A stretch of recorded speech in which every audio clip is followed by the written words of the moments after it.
तेल की बढ़ती कीमतों पर एक मेरा वीडियो आया, एक फर्जी राष्ट्रवादी गाली गलौज पर उतर आया और वैश्विक युद्ध का ज्ञान बांटने लगा। खैर छोड़िए उन्हें। आइए आज आसान शब्दों में डिकोड करते हैं मोदी सरकार के तेल का असली खेल। तेल निकालते हैं। जनता की कमजोर याददाश्त और बिकाऊ मीडिया का खेल। आपको समझना होगा पेट्रोल डीजल का असली गणित क्या है।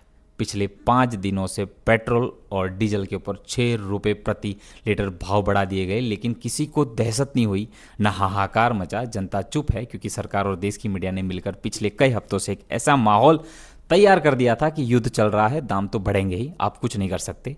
मीडिया ने आपको सच बताना और सच दिखाना बिल्कुल बंद कर दिया है। आज जनता को यह पट्टी पढ़ाई जा रही है कि ईरान इजराइल का जो संकट वैश्विक युद्ध चल रहा है, इसके चलते इतिहास में पहली बार क्रूड ऑयल इतना महंगा गया है, $100 प्रति बैरल पर पार चला गया है। इसलिए महंगाई हमारी मजबूरी है और चूंकि जनता की स्मृति मेमोरी बहुत कमज़ोर होती है, इसलिए आंकड़ों का आईना दिखाकर इन्हें सच याद दिलाना बहुत ज़रूरी है। आपको याद करना होगा क्योंकि यह देश ने पहली बार $100 प्रति बैरल का कच्चा तेल नहीं देखा है। इतिहास के पन्ने आपको पलटने होंगे। साल 2013-14 में उस समय अंतर्राष्ट्रीय बाजार में कच्चे तेल की कीमत $100 से $110 प्रति बैरल जा चुकी थी। साल 2014 में भी हमारी सरकार कच्चे तेल को खरीद के $100 से $107 के बीच में खरीद रहा था। तब भी पेट्रोल का दाम क्या था, आपको याद है? इतनी भारी अंतर्राष्ट्रीय कीमत होने के बावजूद भी सरकार हमको 70 से 72 लीटर पेट्रोल दे रही थी। और आज मजे की बात देखिए, उस समय 70 रुपये हमको महंगा लग रहा था, हम सड़कों पर प्रदर्शन कर रहे थे। और आज जब क्रूड ऑयल $100 के आसपास है तो पेट्रोल की कीमत जो 110 प्रति डीलर है, वो भी मिलावट वाला। बाद में जाते मिलावट में। सेकंड आपको बताता हूँ दूसरी चीज़। लॉकडाउन के टाइम पे क्रूड ऑयल बहुत सस्ता हो चुका था। आज $100 है, उस समय $20 प्रति बैरल। नियम के मुताबिक यदि पेट्रोल का भाव, जब कच्चे तेल का भाव कम हुआ है, तो हमारे पेट्रोल की प्राइस भी कम होनी चाहिए थी, 30-35 रुपये प्रति लीटर हो जानी चाहिए थी।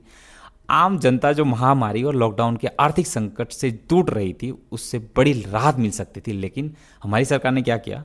जनता को राहत देने के बजाय सरकार ने पेट्रोल पर 13 रुपये और डीजल के ऊपर 16 रुपये प्रति लीटर एक्साइज ड्यूटी बढ़ा दी। अकेले कोरोना काल के शुरुआती सालों में सरकार ने तेल पर टैक्स लगाकर लाखों करोड़ रुपए का मुनाफा कमाया, लेकिन जनता को एक पैसे की राहत नहीं दी।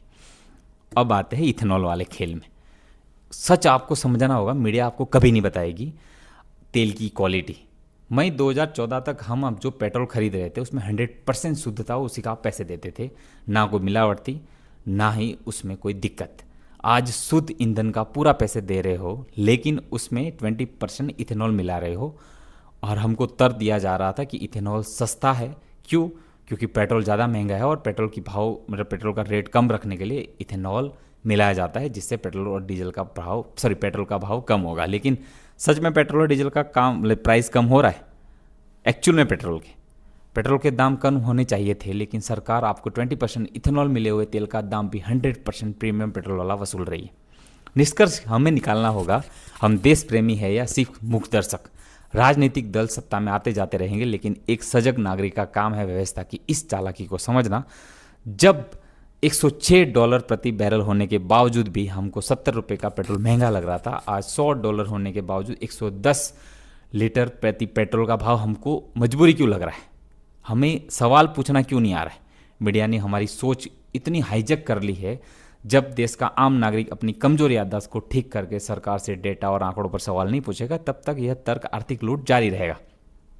पार्टी के जो चश्मे पहन रखे होते हैं वो निकालना होते हैं, आंकड़ों को देखना होगा, तय करना होगा कि आप इस देश के एक जागरूक नागरिक है या सिर्फ हेडलाइंस देखकर बहक जाने वाले मूक दर्शक। आप इस आंकड़ों के खेल पर क्या सोचते हैं? कमेंट करके अपनी राय जरूर देना। Thank you so much.